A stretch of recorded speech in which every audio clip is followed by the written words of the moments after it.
Welcome to Now You See TV. This is your host, John Pounders, and we have John Hall back today for the first time. We had him back earlier today, and it's just really good to have him back and, you know, back and well enough to do one of these shows. He really wanted to come on the last few times, but he's been super sick. We also have Daniel Hatt, one of our guys with Now You See TV that we normally have on here. He comes on here sometimes. For those of you that are logging into our Google Hangouts link, Carla, in the chat over here, I sent the other link. LA accidentally sent it out to you guys in order to let me get her, kick her out of there. LA actually sent the link out to get in through the back door. So if you're getting that link, Carla. There's another link you guys can check out. And here's another one popping in. Brian. Brian, how's it going, man? But LA actually sent out the wrong link to get into the show, but if you look over here in our chat to the right, you will see the link to get to watch the show. This is the back end link he accidentally sent out. So I'm going to eject you from the chat, or from this here. I see it. Okay. We'll see you in the chat room. All right. So, okay. Yeah, LA will be here in just a minute. He's getting his WordPress out so that he can message people out to let them know to come on the show.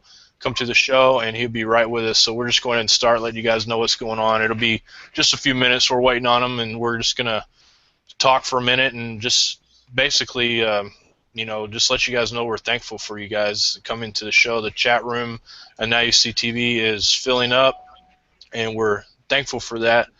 Thankful to see you guys. If you want to ask questions to L.A. Marzulli, you're going to need to get into the chat that is on our website, because that is the only chat we're going to be fielding questions from.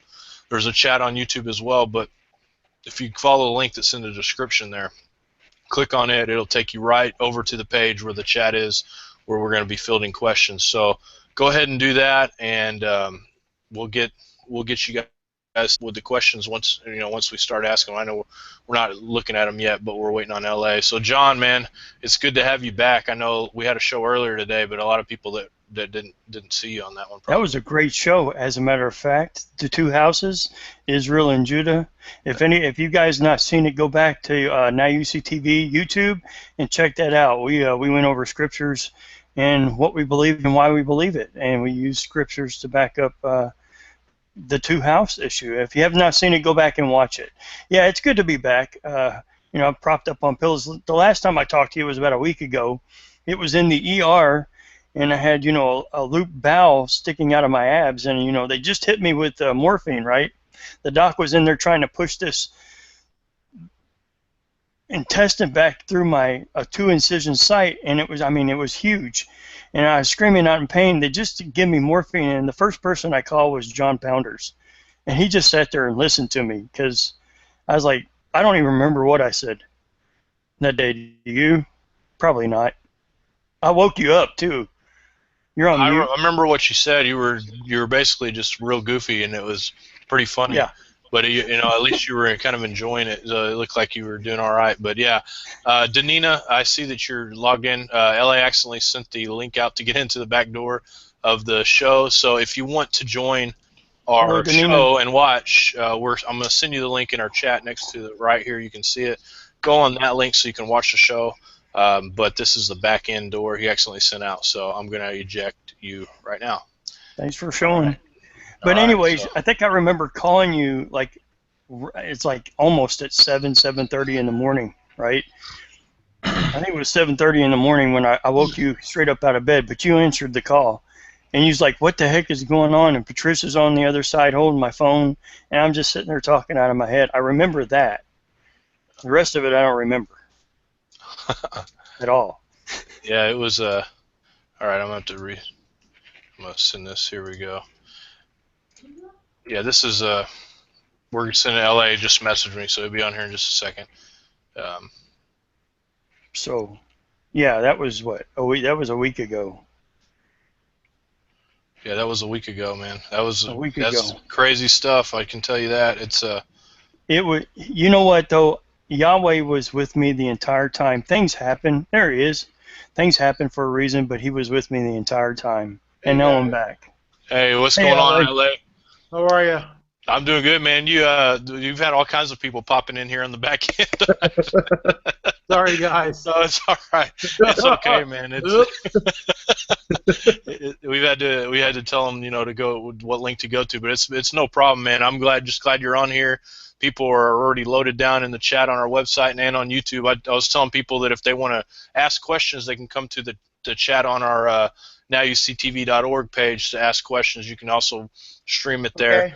And if you're on YouTube, you can go and you can look in the description there, and it'll send you right over. You can find it real easy on the link. Great. So, Cool. but yeah, so we're excited, man. I've seen your guys' video you did on the Afghan Giant, and obviously that's in Watchers 10. You go into some detail about that, and I really want to hear more about it. And I know this that. And I want to thank you and your wife for prayers and stuff. I really appreciate you guys reaching out to me and telling me you're praying for me. Our John, the guy that our co-host here, he had emergency surgery during that time too. So it's been a crazy spiritual battle for the last couple weeks. So Wow.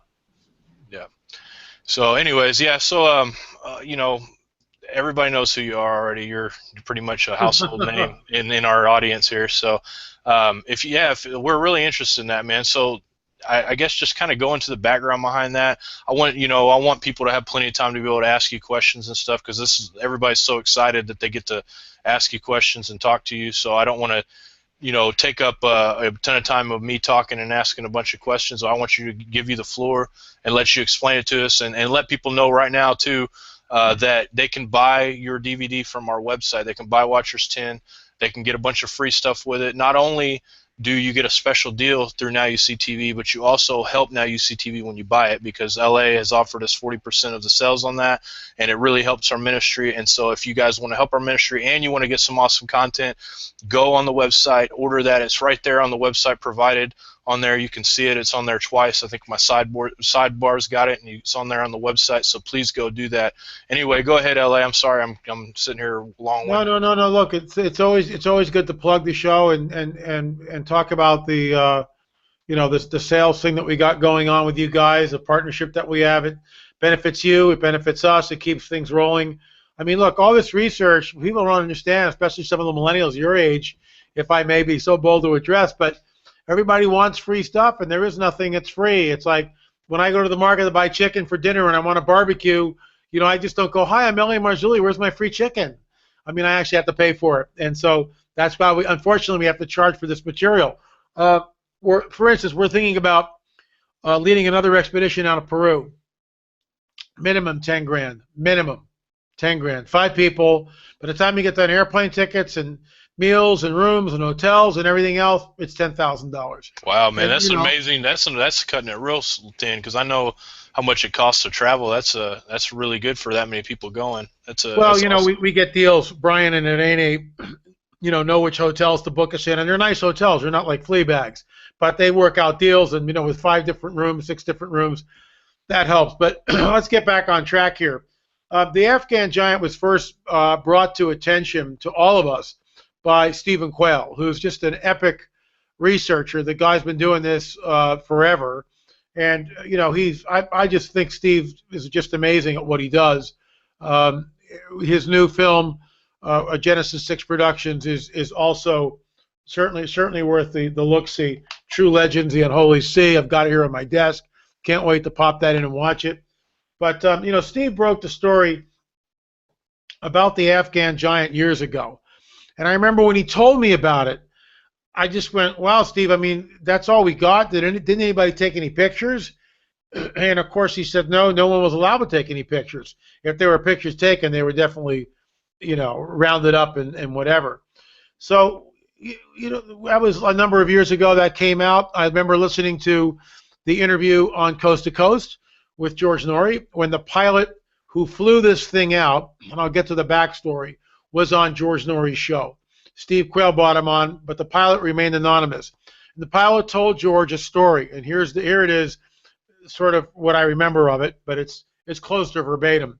And basically, the pilot was contracted to go into Kandahar province, where the Kandahar military airport was, and they were told, they were going to fly something very large out of Afghanistan. And the babysitters who were looking over this thing were, very kind of hands-on and, don't look at blah, blah, blah. But the guys, the pilots went back and they looked at this thing. It was on a pallet. They estimated the weight of the pallet and the rigging and everything else. This thing was at least 12 feet tall, weighed about 1,100 pounds. It had reddish hair, 6 fingers, 6 toes. The smell was something like a skunk, but it was putrid. It was as powerful as a skunk, but it smelled more like rotting corpses. So he went on, the pilot went on, ex-military pilot, goes on George Norrie's show and talks about all this. And I mean, it's incredible, okay? And I understand a lot of people out there are, oh, Quayle's making this up, blah, blah, blah, blah, blah. Naysayers will always be there. So when the shooter came to us unsolicited, and the way that happened was this: Richard Shaw, the producer and director, the co-producer and director of the Watchers series, which is where this is featured, along with my new book, Nephilim Hybrids, which is available on your site, was on a show with Dr. J. And a caller called in talking about what Richard was saying regarding the Middle East. This caller had been to the Middle East, knew about it, knew intricate details about military operations in the Middle East. And so after the show was over, the caller called sort of at the end of the show, so they held him over, and there was a three-way conversation, Dr. J, Richard, and this caller. So one thing leads to another, and somehow they get around giants. Somehow they start talking about giants. And the shooter goes, yeah, I was there. I was there. I shot the thing. And Richard goes, what? And the shooter, we'll call him a shooter for the rest of the show, goes, yeah, I shot the thing. I was part of a patrol that shot this. So Richard goes, well, you got to call my business partner, L.A. Marzulli. So, Richard exchanges emails. I exchange emails with this guy. I call him up the next day. It's my first interview with him. I talked to him again a few weeks later. I flew into an undisclosed location, met with this guy face to face. I believed his story. We brought him out, talked to him on Watchers 10. That story is there. What's interesting is there was a third witness that came to us, and I'll tell you about that in a second. But the shooter tells us a story, and the story is as follows. And we have it reenacted in Watchers 10. I've also written about it, sort of behind-the-scene look, in the book Nephilim Hybrids. The story goes like this. 2002, a patrol is dispatched in the rugged region of the Kandahar province in Afghanistan looking for high-value targets, Taliban targets, high-value Taliban targets. So they're dispatched with a helicopter. They land in this remote area, and the patrol goes out looking for high-value targets. They missed their first check-in point. They missed their second check-in time. They missed their third check-in time. Everybody goes, okay, something's up. The next morning, another patrol is dispatched to try to find out what happened to the first patrol. And they're on edge. Did these guys get captured? Did they get killed? No one knows. It's completely unknown. So they're following the trail, and they get to a very rugged area. It's like a goat trail, and it starts to descend. And it's very narrow and sort of precipice, a mountainous area. As they come down this goat path, they kind of make a left-hand turn onto this level, lack of a better word, it's like a cliff, just like a level plateau, probably about 20, 35, 40 feet wide at the most. And I'm not sure how wide, deep I should say, and it was probably another 60, 70, 80 feet wide, something like that. So it's like a plateau, and straight down 500 feet or more is just a straight drop down to the valley floor below. So it's just this little plateau, and then boom, there's no guardrail there, straight down to the valley floor. And as they're turning and looking at, surveying where they are, they look up and there's a cave, very large cave opening. Out of the mouth of the cave comes the unthinkable, comes something that's only in our nightmares, something that we hear about but we can't possibly wrap our heads around it. And when we do even discuss it, most of us dumb it down. Oh, well, Goliath, 9 feet, no, maybe more like 7 feet. Little Jewish guys back then were under 5 feet, so a 7-foot guy is a giant, blah, blah, blah. They dumb it down. This thing was at least 12 feet tall. And the men are absolutely stunned, and frankly, who wouldn't be? Now, these are trained military guys. They've got 308s, they've got AK-47s, M16s, 50 cals. I mean, they're armed to the teeth. And they're just freezing in their tracks as this thing comes out of the mouth of the cave. It's got a shield in one hand and a pike, a spear in the other. And the pike, the spear on this thing was about 3 feet tall and looked like this. And this is a replica of the real one. This is made out of aluminum. Give you an idea. This was found in the wilds of Michigan. It's not a sword. Look at the end. It's not a sword. See it? Sorry, this way. Not a sword. There's no hilt here. It's a lance, and it was lashed right here onto the hilt of a very large. And this is aluminum. I mean, I can wield this, but you put this thing on a 10-foot pole, and it's like next. So this is what we've come to call the Nephilim lance. This is what this giant was holding. Now, the soldier, the shooter, called it a pike, which is basically the same thing. Pike, lance, that's more of a technical military term. He called it a pike. And you know what? When we showed it to him, and that it's actually really riveting footage, and it's in Watchers 10. Try to get some more light here. I'm not sitting in the dark. You know, when we showed it to him, actually, give me a second, guys. I'll keep talking. When we showed it to him, I mean, he was blown away. He said, "Yeah, that's what it looked like. That's what the giant was wielding." And the giant probably had the lance, the hilt, the staff of this thing was like maybe 8 feet. That's better. Maybe 8 to 10 feet tall. So this thing was a real formidable weapon, and you can see how long it is. And I've held the original, which was found in the wilds of Michigan in an undisclosed area in an abandoned campsite by Bob Shelley. We've had it tested. It's 100% bronze, and there's no other artifact we've ever seen like it. We've tried to get people to weigh in on it. Nobody knows anything about it. Well, Native Americans didn't have anything like that. Yeah, we know that. And neither did the colonialists. You can't wield it as a weapon.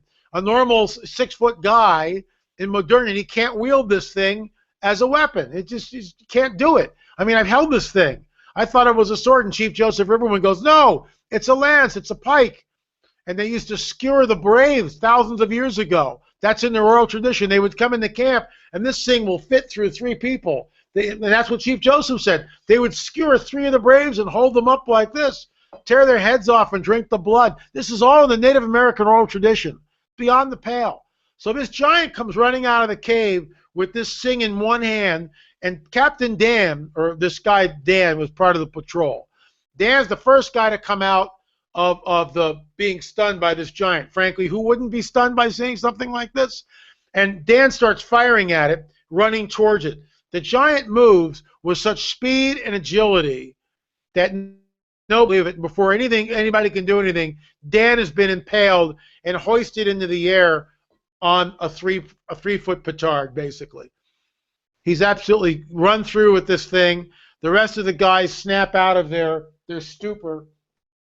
Somebody yells, "Shoot for the face, shoot for the face." Because when Dan was shooting, they watched the bullets hit this thing. It was having no effect. The bullets were not having any effect on it at all, which is, that in itself is bizarre. And so someone yells, "Shoot for the face, shoot for the face." They basically blow this guy's face off. Remember, they've got 308s, they've got AK-47s, M16s, 50 cals, and they're all just bam, bam, bam, bam, bam, bam. You got 10, 12 guys shooting at this guy's head. The giant falls down. Dan is still alive at this point, but he's impaled. They wrap him up like they're supposed to do. They call for a medevac chopper. That's dispatched. Chopper's halfway there. Dan succumbs to his wounds.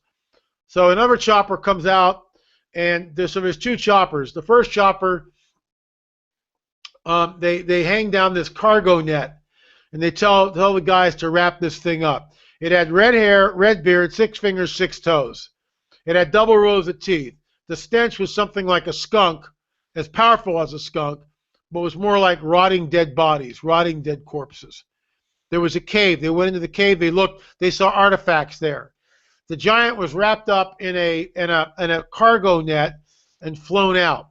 Then another chopper landed, picked up the guys. When they went, they were told to write a report. They wrote a report, and then they were told to rewrite their reports, basically leaving out anything to do with the giant. So the giant of Kandahar was probably flown to Wright-Patterson. That's my guess. That's where everything good goes. That's just a guess. And that's in 2002. So they're already doing genetic experiments with this thing, guaranteed. What was interesting is a third witness came to me, so which was just unheard of. I'm at a conference and I have a driver, and the driver is schlepping me from the hotel to the conference. And so, gotta get a slurp here. And so I'm talking to this guy, and I find out he's ex-military. Oh, we're just sure of Afghanistan. Oh, where? Kandahar. So I know the story that I've just been told several weeks earlier about the Kandahar Giant from the shooter. So it's really fresh in my mind. So I don't tell this guy anything about what I know about Kandahar and the Kandahar Giant. All I say to him, did you ever hear any stories about, big guys, giants? Like, that's all I said. This guy went, oh, the Kandahar Giant? Oh, yeah. Everyone on the base was talking about it, but we weren't supposed to talk about it, but everybody talked about it anyway. And I said, what did you hear? Now, get this. This is right. It's all in Watchers 10. And these guys never met. We made sure that the witness number 3 had no idea what witness number 2 told us. So it's not like we're not coloring his statement in any way, shape, or form. Witness 3 told us that the Kandahar Giant was shot by one of their guys a few years earlier at the mouth of a cave or in a cave, and it had killed one of our guys. That's what was circulating the base. It's like, so you've got, what's interesting to me, guys, you've got Steve Quayle, who broke the story, bully for Steve Quayle. Then you've got the shooter, who serendipitously hooks up with Richard Shaw, and we interview him, and that's in Watchers 10. And then you got the third witness that came to me that just by chance, he's my driver. I mean, what are the odds of that? And we're all, the whole thing is in Watchers 10. We actually interviewed George Norrie on Watchers 10. George comes in and tells us, talks about what Steve Quayle talked about with George. They allowed us to use the audio of that interview in Watchers 10. Then the shooter comes on anonymously, of course. And then finally, witness number 3 comes on. We talk about the Kandahar Giant, the Nephilim Lance. I mean, look, it's troubling. But when you look at a map and you look at where Afghanistan is a stone's throw away from what I call Nephilim Central. We don't know how old this thing was. And this is what I mean. If this thing is supernatural in origin, if in fact what we were looking at was a remnant, in the same way Og, king of Bashan, was the last of the Rephaim, how do we know that these giants fled, when Joshua and Caleb were coming in? We don't know. And there's no way in the biblical prophetic narrative that says, oh, they all died out, there's no more. It's not there. So we don't know. These guys were running, fleeing for their lives. Steve Quayle has also posited that perhaps they are deep underground in hidden caves in some sort of stasis. And maybe this one that was killed in Afghanistan somehow awakened. On the other hand, what if they just live underground all the time in these dark, deep underground network of caves and tunnel, connections, which seem to be honeycombing the earth? I mean, we've heard stories about this. Who knows? And we don't know how old it is. Is it 50 years old? Is it 100 years old? Is it 500 years old? Is it possible that it's 1,500 years old? You see, in the days of, you go back 3,500 years ago, which is a long time, I get that. But the Nephilim were there in the Promised Land, in the Levant, when Joshua and Caleb go in. They're already there. And that's why the mandate from the God of the Old Testament, times, which is the same God of the New Testament. But because we don't factor in the Nephilim, he seems like this capricious, maniacal, genocidal God. And he's not. It's the same guy. It's just that what's in the Promised Land, and I've written about this extensively in my book, The Cosmic Chess Match, it's move, counter move. And the fallen cherub, Hasatan, knows that that Father God wants this piece of real estate for whatever reason. And that's why he positions the Nephilim tribes there. And there are many different tribes, the Rephaim, the Anakim, the Zanzumim, the Emims. All these names, I believe, denote genetic characteristics. So that's the Afghan giant story. That's in Watchers 10. And I got to tell you, I mean, it took me, what, 25 minutes to talk about that, 20 minutes? And I think in the film it's about 7 because it goes by so quick, maybe 10 minutes max. Yeah, and it's the just cool thing, it's riveting. The cool thing I want to tell people too in the documentary, you guys have an awesome animation for that, and I don't know who did that, but whoever did it did a fantastic job. It really gets you into the story behind it, and it creates a lifelike scenario for you. So, especially the noise that you guys made that thing have. I don't know if the shooter had described what he heard out there in the desert as they were defending against this thing, but that is an eerie sounding animation that you guys got on there. I've heard a lot of people talk about that. Well, it's so funny, and it's all in the eye of the beholder. Some people love the animation like you guys do. Other people hate it. I love it. I think it's great. I think it adds production value and takes it. Look, if we had the budget, we would have acted it out somehow. But that's like thousands and thousands of dollars to do that. You got to have 10 guys, and I mean, it's just like a lot of that little animation cost us $4,000. Give you an idea. Animations are very expensive. I was gonna get one done a while back, and I might still do it. But yeah, they're super expensive. But it was really awesome. I mean, I don't think it could have been done much better than that. I mean, I like the animation style personally. I know like History Channel uses them a lot in their documentaries and stuff. Sure, I think absolutely. It's really cool. Let me tell you something about the in regards to the animation, and you talked about the noise, the sound this thing made. So the shooter told us that when this thing came out of the cave, the language was there and unlike anything he had ever heard before. The sound was unlike anything he had ever heard. So Richard Shaw, a while back, we interviewed Ron Moorhead, and Ron Moorhead was in several of our Watchers films. Ron is a Bigfoot Sasquatch investigator, and Ron was the reason how he got into this. He and a bunch of other hunters went way up in the Sierra Madres, and to get there, you drive down this dirt road for like an hour, and you have a horse trailer behind you, and you unpack the horses and the mules, and then you ride a day's journey up these windy, circuitous trails way up in the middle of nowhere. It's the only way you can get to it. Now you can helicopter in, but it's against the law to helicopter except for emergencies because it's all federal land. They won't allow that because they don't want to scare the game and all this other stuff. It's like pristine wildlife. So they're up there hiking away, and they get up to their lean-to shelter, and they set up camp, and they start hearing these bangs on the trees, and rocks are being thrown in, classic Sasquatch behavior. And they recorded over a period of months, they would come back to the camp, and this interaction between these hunters and the Sasquatch family continued. So they recorded it, and that became the book by Ron Moorhead, Sierra Sounds. So Rick played this one tape called Agitated to the shooter. And the moment the shooter heard it, he says, that's exactly what it sounded like. That's exactly what it sounded like. So that's amazing, I man. mean, I was going to tell you, I didn't want to interrupt you, but at the Dyatlov Pass, before I forget, the Dyatlov Pass incident, I don't know if you've heard about that, but I watched a documentary on that. The one girl had her tongue, a lot of people went missing. There was 8 men and 2 women, and they were graduates. Yeah, the sound that they heard, that they described, the survivor, was exactly as when I heard it, I automatically went to that incident that happened up in Russia, where they, almost all of them died, and one of them had their tongue taken out, all these different things, weird scenarios behind their death like that. But and you were also talking about they had to shoot it in the head to kill it. It makes you wonder when you look back at like the silver bullet thing, that the idea behind the silver bullet, or the idea behind these noises that these things make. What if there's any truth to that whole silver bullet idea? Because I mean, surely being out there in the desert, there's probably been people trying to kill him.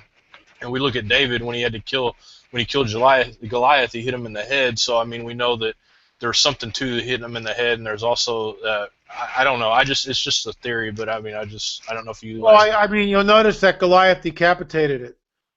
David decapitated Goliath once he fell down. He cut his head off. And I think that's the only way you can kill these things. They can be killed, but you've got to decapitate them. Otherwise, they'll regenerate. And that's why I talked to the shooter, and I said, what about the bullet holes? And the shooter said it looked like the giant had bullet holes that had healed from the previous patrol, which, by the way, was completely decimated. All killed, all dead. Where I don't know if you've familiar with the Devil's Tomb movie, but I've heard this, and I don't know if you can verify this or if it can be verified right now, but I heard that it was based on a true story where they found this presence in this cave, and wondering if it's related. It's pretty interesting stuff, but I mean, most of us, I think, that are listening here would be inclined to believe that this is a true story, just because we know that the possibility of it living past through all that is not a wide stretch of the imagination. There's so much vast land out there that these things can survive. Sure. And plus the idea that, as in the days of Noah, so shall it be in the coming of the Son of Man. This kind of stuff could be going on behind closed doors. I mean, they've already legalized the idea of hybridization of chimeras. Yeah. So I mean, to think this hasn't been going on behind closed doors, obviously it has. So. And I think what people need to understand, people always are telling me, LA, you're always so dark, and you're down the dark side, and you're always looking at this stuff. Guys, all I'm doing, we're told to destroy the works of the devil. Yeshua tells us to destroy the works of the devil. And that's basically, if you want, what's your ministry, LA? That's what we do here. We destroy the works of the devil. We try to as much as possible. And the way we do that is by exposing the lies, exposing what has been hidden, exposing what his plans are, exposing the seed war, which goes right back to Genesis 3, which the church, for the most part, is not taught. And that, of course, is when Father God is in the garden with Adam and Eve, and then the serpent, and he says, the serpent, your seed, to the serpent will be at enmity with the seed of the woman. He, the Messiah, will crush your head, you'll bruise his heel. That sets up the rest of the biblical prophetic narrative. We are at war. We are, right now, we are at war. And when the king returns, he comes as a warrior king. He's not this meek and mild Yeshua that he was the first time. When, that's all been done. That's why the Jews always had trouble figuring out who Messiah was, because he's the suffering servant, but he's also the king. Well, the suffering servant has already come and gone. Thank God, because that's how we're grafted in, by the blood of Jesus. Our sins are forgiven, and we have right standing with Father God. The bottom line is this. When Yeshua returns, when Jesus comes back, he comes as a conquering king. There's a war. There's a principality that rules over this planet, even as I speak. And the machinations of the evil one continue. I mean, another Miami cannibal incident happened a couple of days ago. World possessions and exorcisms are going through the roof in the United States. Look at the drug cartel nonsense going down south of the border with the Zetas. ISIS thinks of the most horrific ways of killing people. Where's that from? Not since the Inquisition have we had this type of barbarity. And it's right out of Hell's Kitchen. Christians did it in the Inquisition, and now so-called Muslims are doing this all in the name of God. It's not God. It's right out of Hell's Kitchen is where it's from. You don't boil someone alive in tar. That's insane. But they do that, and they do it for a reason. It's shock value, and that's where these people are at. And one thing that I think that you said is key is exposing darkness is not something that a lot of people do, but you know what? There's a place for everything. Plus, we're all different in the body. We have so many people like ULA. They're like, why do you guys always talk about this kind of stuff? Why always this?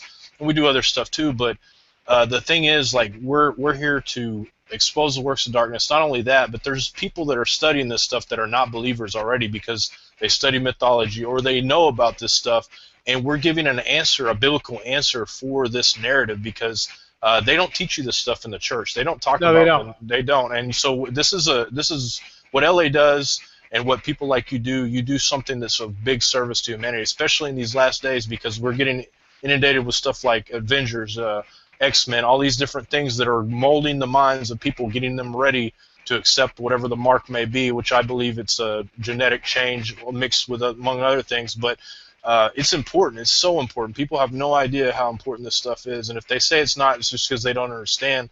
First off, and we've told people that a million times. But I love when you say that. And the other thing you said earlier too that really we talked about on a show earlier today. People think that the Old Testament and the New Testament are two separate books. They're all one book. This is the same things that happen in the Old Testament will happen again. There's nothing new under the sun. Everything happens the same. Yahweh that was in the Old Testament is the same one that's in the New Testament. Yeah. It's it's an amazing talk. But yeah, so we got some questions, LA. If you've had time to answer some, we'd love to. Sure, I do. To do that. Okay, good deal. John, if you want to go ahead and ask some of those, we can do it. And anybody has any more questions, feel free to ask, and I will post them in here so John can ask them.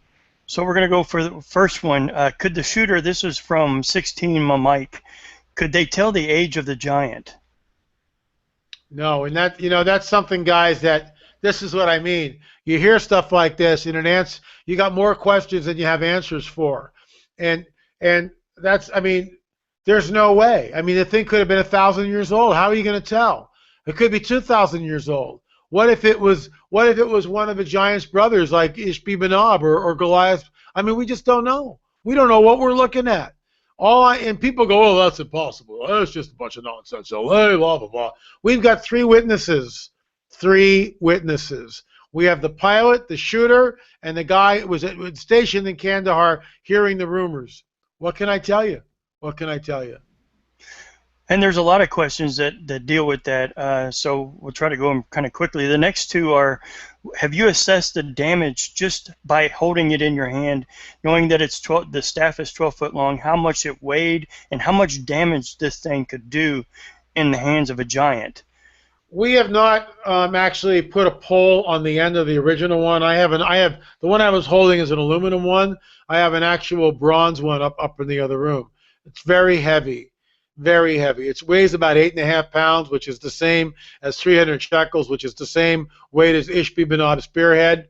Go figure, right? Is that just a coincidence? We don't know. I think if you put a pole on this thing, I couldn't wield it. Could I hold it? Yeah. Can I wield it as some sort of a weapon? It'd be a joke. I could hold it like this with the butt in the ground and the blade sticking out. But I can't throw it as a spear, and I can't fight with this thing. It's just way too big, way too heavy, way too heavy. In the hands of the giant. Spear, I know if anybody knows anything about weapon making, I did a little bit. Used to make tools and do machining, so we'd mess around making things. And a spear, it has to be balanced. So in order for the pole itself has to weigh quite a bit to balance a spear, because if the front end of the spear is really heavy, it'll just, when they throw it, it won't work right. It has to be balanced correctly. So the pole has to be somewhat heavy as well. So if you say that thing weighed 8 pounds, I bet it weighed every bit of 30 pounds, possibly, especially if it was a 10-foot long pole. And probably well balanced. If this thing's a Nephilim, then it's a master craftsman as far as the art of war. It's out there to kill. That's what it does. So I would figure it's really well balanced in its hands. So I think you're right about that one, John. So we'll move on. Brent Phillips asks, did the shooter describe if this giant was fast? How fast did the shooter describe this thing? The shooter told us that this thing moved with such speed and agility that he was just blown away by it. Completely blown away by it. This thing just moved with such agility and speed that, it was unlike anything he'd ever seen. Excellent. It looks like Gina Bowman asked, you had spoken about that it was put on a pallet, put on a plane, and she also asked about DNA testing that you talked a little bit about. It's probably this is what's going on behind the scenes. Could you elaborate on that a little bit? Well, the whole idea of a DNA testing, I would say that when they took this thing and they flew it out, that was more than likely that went to Wright-Patterson Field. That's where we think it went. We have no way of knowing that for sure. I'm just surmising that's what it is. I don't know, guys. I'm sure my gut tells me that 2002 they've extracted DNA from this thing and they've already done stuff with it, guaranteed. And they already may have done sent stuff him with out it. there just to get this thing, you know what I mean? They probably knew Yeah, about oh it, yeah, you know? absolutely. Let's see. See, Diana, and so what we call her in the chat room is Al-Shiba. Is there some indication that there are others over there, like it was a village or a family? That's a great point. And George Norrie brought the same thing up. Is there a family? Are there children? Are there something else to look at? And the bottom line is we don't know. I mean, nobody knows anything about this. If there's one, there's got to be more, in my opinion. Um, Interestingly enough, the third witness told us that when he was in training, he's a Marine, and he's going to Afghanistan, and they're showing him how to cave fight. He comes on the record and tells us this in Watchers 10. Now, normally you would go, you know, two to the chest, one to the head, bam, bam, boom, like that, right? That's what you're taught. So your weapon's like pretty much level with you. You know, two to the chest, then you raise it up. When they were cave fighting, training in cave fighting, they were told to aim higher than a human being's head. It's like, and they're all going, well, why are you telling us that? I mean, what are we being trained for? Aim higher than a human being's head? That doesn't make any sense. And they weren't told why. So after they got there and they started hearing about the Kandahar Giant, that's when they put two and two together. Excellent. Let's see, Gina Bowman asked again, wonder why the terrible smell. And you spoke about Sasquatch and their language, and at the same time the smell. So it's a clue, isn't it, that these things are just, you know, Hazatan, the seed of Hazatan. They're not natural, right? Is it a clue that they are possibly Sasquatch related to these things? I think they are. I mean, that's my educated guess would be that there's a connection between the two. Absolutely a connection.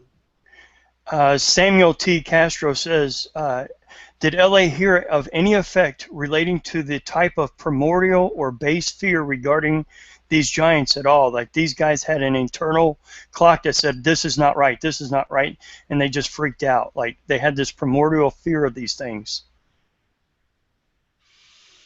Well, you know, like I don't have, yeah. Almost genetic, like this is not right. Yeah, yeah. I mean, it's just the problem with this whole segment is it raises more questions than it answers. It does. Let's see here. Lloyd, if I can keep up with these. Lloyd says, I definitely benefit from all your hard work and your research. You are a gifted brother, and many look up to you. Had a question that is a little bit off subject. To have the wisdom and knowledge and understanding is great. Could you please speak to what it looks like to sit in the seat of scoffers? How do you feel it looks to love one another in the body? Meaning, because you're getting hit from all different sides, LA, from the naysayers to even your own peers, and that you have to deal with these guys in love, showing Christ. And maybe you could talk a little bit about that. Well, I mean, here's the deal with all this stuff. When you're on the trail and you do what we do, and you know you're out looking at things like this, which I showed you the last time I was on. This is one of the Paracas skulls. It's a 1-to-1 cast, greatly elongated. The one that we show in Watchers 10 is one of the most bizarre skulls I've ever seen. My research out on Catalina Island, where I uncovered photographic evidence of a 9-footer. Something is going on, and it hails back to the Genesis 3 biblical prophetic narrative, which states the seed of the serpent will be at enmity with the seed of the woman. What about that don't we get? And, you know, I love the way some of these guys who have never spent a day anywhere, you know, other than some laboratory or some library someplace, you know, get like in one of the Indiana Jones movies, you know, get out of a library. That whole thing where he's sliding across the bike, you know, and I forget which one it is. And the motorcycles in the library, the big chase scene, and they go sliding underneath all the tables on the motorcycle. And Indiana Jones gets, you got to get out of the library. You know, you got to get in the field. And you do. Books are great. And I'm a voracious reader. And I'm always reading stuff. But nothing replaces it for being at the Paracas Museum and handling this thing. And then going to see where it was dug up. And then, you know, talking to other people in Mocaros and looking at the hair. I mean, you know, you can look at pictures of this stuff all you want, but being in the field is a whole different deal. When you're actually at Sacsayhuaman in Peru at 13,000 feet above sea level, and I'm looking at, you know, gargantuan stones that weigh upwards of 120 tons. How were they placed there? Who placed them there? And for what purpose? And we know that it's andesite. And you can't do this in modernity, guys. You can't. I'm working with a jeweler who's coming on the record talking about this stuff because he works with stone. He's going, there's no way you can do this. With cranes and lasers and everything else, there's no way you can build. Just show me. But the skeptic is so sure they know everything, but they don't know everything. All we're saying is this. There's an outside agency that's manipulating the human genome. And that hails back to the Genesis 3 biblical prophetic narrative. And I rest my case. Well, it goes right into the next question, L.A. This one comes from Ricky Watson. Do you think the Nephilim have been around since the Bible days, or are they just recently coming back, and why? And I've seen watchers 1 to 10 so far, and it just seems like they're everywhere. I mean, the evidence is everywhere that they're still around. Do you still think that way? I don't think they ever left. I mean, and at first I did, and I just think that they've been around probably since the days of, you know, certainly the biblical narrative and Joshua and Caleb going to the Promised Land. That's 3,500 years ago. Whatever it is, if they're still here, that's alarming. See, when we read our Bibles, and this is something that people just, you know, they don't get. We hear about, you know, virgin birth, talking donkeys, floating axe heads, 2 gold coins that appear out of the mouths of a fish, staffs that turn into serpents, men that walk on water, water that's changed into wine. I mean, are you kidding me? It's wacky, wacky, wacky stuff. And, you know, when you go and you talk to a lawyer or a judge, yeah, you know, I believe in the virgin birth and talking donkeys and floating axe heads and 2 gold coins that just magically appear, and they're going to look at you and you're certifiable at that point from a Western worldview. Yet week after week after week, we sit in our churches and we talk about this stuff. We really don't believe it. We are truly the Laodicean church where we don't believe in the supernatural. Oh, it really can't happen. Read the book of Revelation. Read what comes up out of the abyss. Read what happens to this planet. Read the plagues. Read the rider on the white horse and the armies of heaven. It's all there. It's literal. It's a millennial kingdom. It's 1,000 years, and he comes back. And the Mount of Olives split in half. That's who he is. And when he returns in Jerusalem. He doesn't return in Moscow or Paris or Walla Walla. He goes back to Jerusalem. That's his turf, and he's claiming it. And guess what? All of us who are on the white horses, those are flying white horses. Think about that. Those white horses fly because the armies of heaven descend onto the earth with the rider on the white horse. We are flying on flying white horses. And our Lord told me this a couple of years back, 2 years when my father passed away, sitting in the bed, and he was talking about a vision that I had about 35 years earlier. Not quite that long, 34 years earlier. And he, remember that vision you had? In the body or out of the body like Paul? I've only had 2 like that. I can't tell you. I was taken. I was in a heavenly scene. I'm holding on to the manes of a horse, and we're riding in someplace. And the armies of heaven are stacked like this, one on each other. They're not horizontal. They're stacked like this, and it's in the shape of a horseshoe, like this, the shape of a horseshoe. And the rider on the white horse is in the center of the horseshoe. And every eye, because it's stacked, can see him. And we're riding down. And I have no idea what's going on because I'm a brand new Christian. And I tell this vision to my pastor. He's looking at me like, have you ever read this Revelation 19? So anyway, this is now 34 years later, and I'm in bed. My father's passed away, and I'm talking to the Lord. And the Holy Spirit goes, you know, you remember that vision you had when when we took you up and showed you around a little bit? Yeah, it was really cool. Can we go again? Dead silence.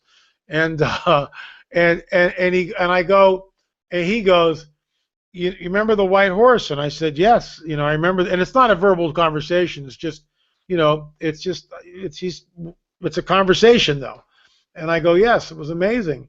And he goes, what do you think happens to all the white horses at the end of the battle? I go, I don't know. I guess they're rounded up and put back in the stable or something. I mean, I don't know. I'm going like, why are you asking me this stuff? I have no idea what happens to the white horses, you know? Give me a break already. And he says this to me. Those white horses are the Father's gift to you. And I still don't get it, guys. I'm going like, oh, great, I get a white horse. I don't like horses. I mean, I'm thinking to myself like, and then the Holy Spirit taps me on the shoulder again about 30 seconds later, like, hello, McFly. I'm McFly. He goes, hello, McFly. That horse can fly. And then the light bulb went off. And I went, oh, you've got to be kidding me. I get to keep a flying white horse? Are you kidding me? And this is what I think the police force is in the Millennial Kingdom. We're translated, I'm speculating, or we're going to have to shoot L.A. Marzulli because once again, he's adding on to the biblical narrative. He's speculating.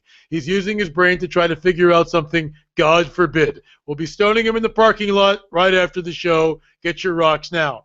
I'm just saying, folks, I don't know what happens, nor does anybody else, okay? We got flying white horses. He's got a Millennial Kingdom. Maybe we don't have a headset. Maybe he just speaks to us, It's not a walkie-talkie thing. He just says, hey, Marzulli, get down to Indonesia. They're having some trouble there. Take 5 guys with you. Got it, Lord, and off we go. But there's maybe millions of us, and that's how we patrol things. I don't know. I don't know what's going to happen, nor does anybody else. But that sounds good to me because, look, you got over 2 billion people on the planet at the end, right, when he comes down, that don't care about him. They're here, and he comes down as king, and we're with them, and they don't want this. They don't want the king. And that's why it says when he rules with a rod of iron. I always had trouble with that. Where's the nice meat Jesus, rod of iron? No! He's ruling with a rod of iron because he has to. And we're part of that kingdom. And that's why I call it the White Horse Police Force. Awesome, man. I'll take the white horse. I'm with it. Me too. Me too, man. All day long. All day long. Okay. Let's see here. You had mentioned that the shooter that shot the giant, this one's coming up from Emmett. Aaron White. Could they be the Walking Dead? If these things are regenerating, I guess they're living, but if they're regenerating, he's asking, could they just be the Walking Dead? I mean, are they almost like zombie-like? You can't kill them unless you chop their head off. No, they're not. They're not zombies. They're not Walking Dead. They're not zombies. I think they're Nephilim. I mean, this thing moved with agility and speed and deliberation. A deliberate sense of exactly what he was there to do: kill everybody, take no prisoners, kill everybody and eat them. That's hardcore. Let's see. Hardcore Emmett, all day. it is hardcore. Is the red hair something significant to these beings as far as you know? Well, I don't really know to that. Anybody who's got red hair, you're not a Nephilim. And that's what people who usually write that question get all freaked out about that. Do I have red hair? Am I a Nephilim? But I love the Lord. Am I going to go to heaven? You have nothing to do with it. It's just one of the genetic characteristics that, that these things apparently had. Yeah, and I think the red hair is something normal. Like in the scripture, he talks about David being ruddy. Right. Adam, all the different. So there's probably a lot of redheads in the Jewish lineage. So, yeah, I wouldn't worry about that too much. And we got 2 more questions. This one, I think, comes from Steve. He said, Steve Quayle talked about certain giants having high-frequency brain waves that could hurt human brains. Could the sound this thing was making, could it be related? Did the shooters describe anything as far as disorientation when they were confronting it? Not that I know, but they were paralyzed. They were like, when this thing came out, they were just like, what? And who wouldn't be? 12 feet? I mean, what? This is like a nightmare, a walking nightmare coming at you. Beard Hewitt asked, did the giant have an elongated skull? We don't know that. Apparently it didn't, but we don't know that. I mean, again, look, we're not sure how all this works, and I don't have all the answers. I'll tell you that right now. Nobody does, but I don't have all the answers either, and that's why we're on the trail. I mean, we've got skeptics that are looking at the fairy, or the creature, or as I call it, the winged nightmare, and are insisting that that's a hoax. Well, I took the X-rays, and I'll show you one of the X-rays. I mean, I took this to a veterinarian. Yeah, we talked about that on the last show. Yeah. You know, it's. I mean, if that's, look, I'm not a medical professional, but when I have a veterinarian tell me that, in his opinion, what he's looking at is real and is not doctored, I don't know how, I got to go with that. This is a trained guy. I mean, he knows more than, some textbook guy that's just sitting around doing nothing, or that's an expert in another field. I get that, which is why we go to people who are experts. I'm not a veterinarian. I don't know what things are supposed to look like. I know just enough about the skeletal, the skeletal system to get me in trouble, having had to deal with it. Look, when I first went down the Paracas, I didn't know what the maxilla or the mandible were, or the parietal plates, or the frontal plates, or the occipital plate, or the zygomatic arch, or the foramen magnum. I had no idea what those terms meant. But I learned about them because I had to learn about them, because we're studying something. So you go to school, and you go to school in the field while you're learning. And that's how you learn, because you're holding something and somebody's going, well, you'll notice here on this skull that there is no sagittal suture here. Right there, you'll see it. No sagittal suture, which should be right there. There's an absence of one, which should separate the two parietal plates, but it's not there. So the question is, here's another tongue twister for you, is a craniosynostosis, which is a disease which closes that sagittal suture, which is a disease. It's called craniosynostosis, right? And okay, it may be that, but what if it's not? What if it's genetic? And that's what we're so interested in. It's all over the world too. These skulls have been found, and that's a rare disease in and of itself. And I'm a registered nurse. I've seen so many X-rays over the years. I've been a nurse for like 15 years. Open heart surgery. I've been in ICU, step-down units, and I've seen X-rays after X-rays. And after I saw that one of the ferry, it blew me away. There's no way you can. Sure, somebody can hoax anything they want to, but that thing, there's no way. I mean, the bones are just phenomenal when they show up in that X-ray. It's real, guys. We've looked at it. I mean, I've shown a lot of my friends who are still practicing within the hospital, and their minds are blown from what you presented. John, do me a favor. Send me your email, and I'll send you the actual X-rays. Okay. I'd like to get some other opinions on this. We're just trying to figure out if this is a hoax, how did they do it, and why? I mean, so someone like a radiologist or whatever. I mean, Sure. Send me, shoot me an email. I'll send you what I got which is the X-rays in a file. You can open them up and look at them. That's where this came from. That's where this X-ray came from. I printed it right out from the email. So if you send me your email, I'll send you this, and you can show it to whoever you want to show it to. Write a report, show it to doctors, radiologists, whatever you can. We're just trying to get as many people as possible in multidisciplines to weigh in on this thing and tell us what we're looking at. Well, I'll get you a few radiologists to take a look at it. That's what we need. That's what we need. I'll tell you what, man, I really appreciate the work you do. And I know a lot of people, you're going to have skeptics, there's no doubt. But a lot of these people, like you said, that are skeptics, they've never stepped out of their own house, to really look into things. I know, with NYSTV and with some of the people that we have aboard, we deal with demonic possession. We deal with people that are being set free from satanic ritual abuse. We deal with a lot of that stuff, especially David and Donna Carrico, the people that we have here in Evansville, that they're deliverance ministry all the time. All that stuff sounds, whatever, but until you actually get in the field and see this stuff, you really don't have any idea what you're looking at here. And I think, obviously there's certain information that's been suppressed from libraries, suppressed from news, suppressed from history. When you get in the field, you see things you've never seen before. I can promise you that.